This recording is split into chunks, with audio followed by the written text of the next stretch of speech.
Highlighter for life. Okay. Hello everybody, welcome back to Making It Up. I'm Isa and today I have another installment of my Makeup 101 series. I've almost covered everything. Let me know if there's something else that I've been missing if you've already seen the series. But if you haven't watched it, it's basically me delving deep into each and every area of makeup, like the makeup application, eyeshadow, blush, foundation, concealer, all those things. So if you're a beginner or if you're someone who just wants to revisit the basics, this series is perfect for you, and I recommend you go watch the other videos in this series if you haven't yet. But today I'm going to be doing highlighter. So we're going to be talking about highlighter, not the kind that you do when you contour, but the shimmery, glimmery, lovely, naked tutorials, obsessed highlighter, basically. So yeah, I'm going to be teaching you guys all my tips and tricks when it comes to highlighter, all the tools that you need, how to pick a highlighter that works for you. So if you're into that, make sure to keep watching. But before you do that, make sure and hit that subscribe button if you aren't subscribed already. It would mean the world to me. Your support always does. And you'd be getting some really informative and easy makeup tutorials every single week. So if you're into that, subscribe and let's head straight on to this video. Okay, so to start off, we're doing basics as always, and the first thing that we're gonna cover is what is highlighter. Now, there are generally two types of highlighting when we're talking about makeup, and the first would be highlighting in the sense of contour, and that means just applying something on areas of your face that you want to stand out, whether that be concealer, foundation, or something else, but it's, you know, to change the shape of your face, basically, kind of like contour. And that is essentially what a highlight does. It's basically the same thing. Highlighter is something that you use to bring out features of your face, to highlight features that you want to stand out, hence the name highlighter. It's not really hard. It's not rocket science. It's one of the simplest beauty terms in my opinion. I also feel like highlighting makes the face look more dimensional, and it definitely makes it look a little bit more natural. Not in the sense of we all, you know, beam like headlights, but we naturally have a do to us. So if you're someone who likes to highlight very subtly, then that's very healthy. But if you do it in extreme ways, it's also a way to balance out the face. So I think highlighting helps out with adding dimension and balancing out all of our features. And now we're talking about the different types of highlighters. As most products in the makeup land, world, whatever, we have powder, cream, and liquid, so that's what we're gonna be talking about right now. Let's start off with liquid. I think liquid highlighter is great for either natural or dramatic looks, depending. I have two right here. I have my Becca Shimmering Skin Perfector Spotlight in Moonstone. This is a sample that I've used to death, but I'm not through with it. And then I have the super old Buxom highlighty thing that I don't know the name of, and I don't know if it's discontinued or not, but this is another like liquid highlighter. And I think they're great for layering because they do dry down. They're not like cream formulas that kind of stay dewy. These dry down, so you can pile it on and make it look super dramatic, or you can do something more natural, and you can obviously layer it with a powder. So liquids are really great and I love them. If you want something that's less dramatic and more natural, then I would recommend creams as opposed to liquids. They don't dry down. So I have my ColourPop Super Shock Cheek in Lunch Money right here, and I have my Glossier Quartz, what's the name of this? Halo Scope. This is a perfect example of a more natural cream highlighter. Just because of its nature, cream highlighter always looks more natural on the skin because it always looks like it's part of your skin, but there are definitely more intense ones like these ColourPop ones. But if you want something that's more subtle and you want something that's more natural, then definitely go for a cream. Last but not least, we have powder. Powder is the most common. I have my Becca Shimmering Skin Perfector in Champagne Pop over here, which I love, and then I have my Essence Pure Nude Highlighter. These are two really different products, but they're both powder. So powder I think is great for a more customizable look. You can really add a little bit or you can go ham with it. I think it's the one that looks the most dramatic, so if you want super drama, go for a powder, but you could also do something that's really light. So for example, this Essence highlighter is really natural, but it's a powder. What I mean is that you can customize it and make it look a little bit more dramatic, even though it's really natural. But for the most part, powder highlighters, I don't know, are the best if you're looking for something that's dramatic and really easy to apply. Okay, now we move on to the next part, which is how to choose a highlighter. First thing we have to consider is what look we're going for. So you have to consider if you want a really natural look or if you want a really dramatic look, as I was previously mentioning. If you're going for something that's more natural, maybe try cream or liquid that's more on the natural side. But if you want something super dramatic, maybe you could do liquid and powder, combine them, or just use them separately. But just have that in mind, know what you're looking for before going out and buying one, and that's gonna help you a lot. I also think it's super important to pick a shade that flatters you and your skin tone. Now, I always talk about this, but it's the truth. Everything has an undertone, even highlighters. So if you're more on the cooler side and you love wearing cool tone products, then maybe something that's more pinky and frosty is better for you, because that's probably gonna complement your skin the best. But if you have warmer undertones or olive undertones like I do,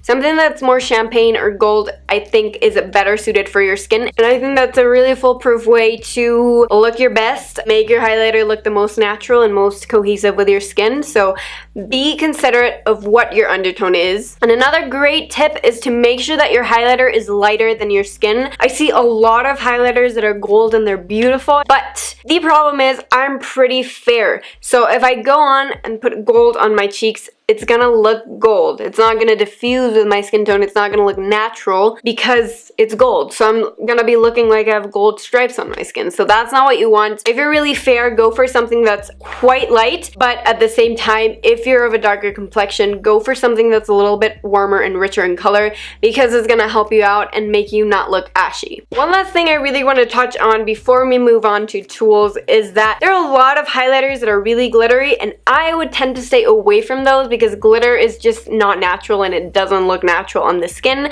So I'd go for something that's very finely milled, so shimmer that's really finely milled, or something more dewy and sheeny. Not just for people who have texture, but for everyone, because glitter just tends to look not natural. So if you don't want to go for super dramatic, glittery, intentional look, then stay away from highlighters that look really glittery, because they will not give you the effect that you're looking for. Okay, it's time to move on to highlighter tools. You guys know what these are already because they're basically the same for everything. Sponges, fingers, and brushes. So let's touch a little bit on every single tool.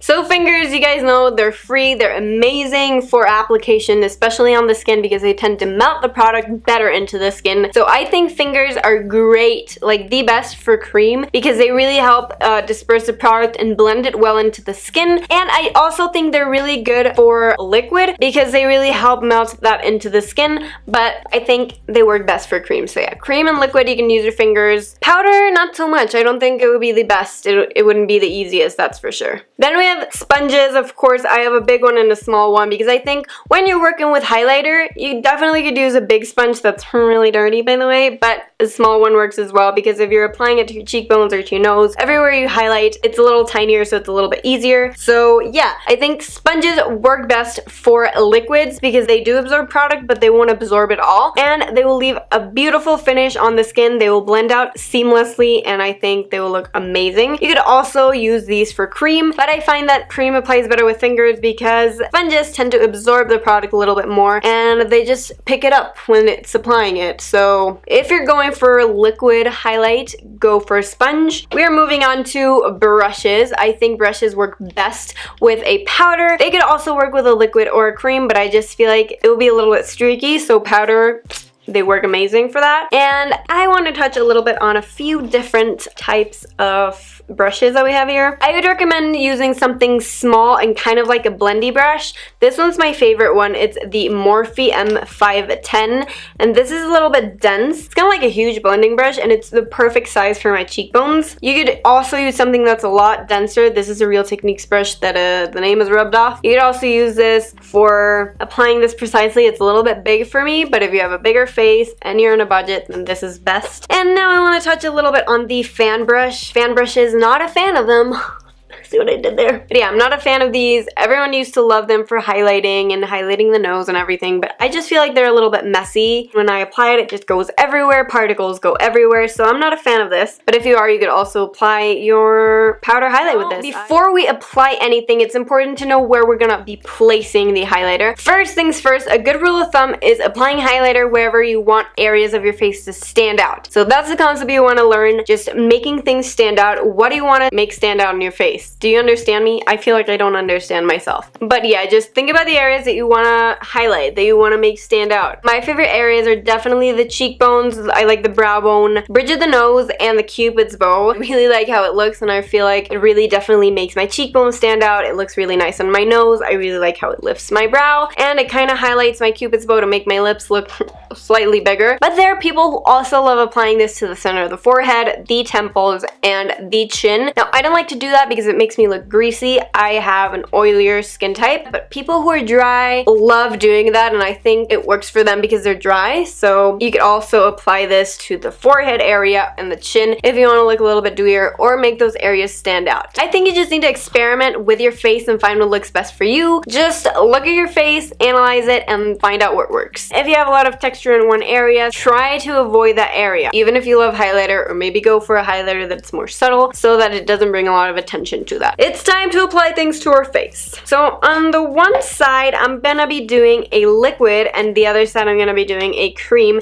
and then I'm gonna go in with a powder. But I just want you guys to see how to apply the different types of highlighter. Okay, so I'm first gonna go in with my ColourPop Lunch Money. I'm gonna go in with my finger. I always find this looks best with the finger, and this is a really intense highlighter. Let me get my mirror. And I'm just gonna be applying this to all the high points of my face.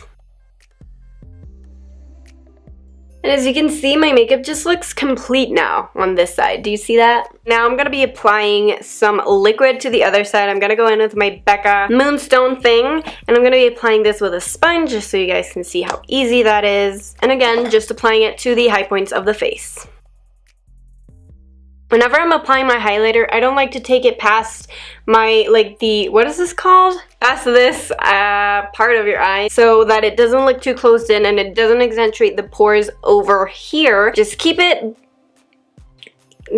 back, okay? After applying the liquid, this is what it looks like, and this is the cream. They kind of match, but the product just melted very well into my skin, so now it is time to move on to the powder, and I'm just going to be applying it on top of this side so you guys can see how easy it layers. So I'm going with my Becca Champagne Pop highlighter, and I'm going in with this Morphe M510 brush. I'm going to grab a little bit and tap off the excess because this is quite pigmented and glowy. I'm just going to be applying this to the high points of my face in circular motions to make sure the product melts into the skin. Once we're done with that, as you can see, really easy. It looks a lot more intense because I obviously layered it. You don't have to do this if you're going for a really natural look. Again, find a highlighter that works for you and find a technique that works for you, but I just wanted to show you guys how easy it is to layer and how intense it can look. Okay, after we are done with that, you can definitely tell the difference on this side. Let me zoom you guys in a little bit. So if you can tell, it's kind of subtle because of the light, but in real life, you can definitely tell this side is a little bit more dramatic. This side is a little bit more, obviously I use kind of a dramatic looking highlighter for the cream as well, but usually it looks a lot more natural. And then this look is a little bit more dramatic and requires a little bit more work, but I really like how this looks. And we're officially done with Highlighter 101. Let me know what you guys thought of it, and if you have any other tips and tricks regarding highlighter that I haven't mentioned, let me know so we can share with the community. Just comment, and also if you like the video, make sure to give it a thumbs up. You guys know it's great feedback for me and I really appreciate it. And also if you're on that Instagram life, make sure to follow me on Instagram. I post a lot of cool product shots and a lot of weird things in my stories, so if you're into that, make sure to follow me there. Anyways, thank you so much for clicking on this video and supporting me. It means the world to me, and I really want to see you in my next video, so stay tuned, okay guys? Bye! Mwah.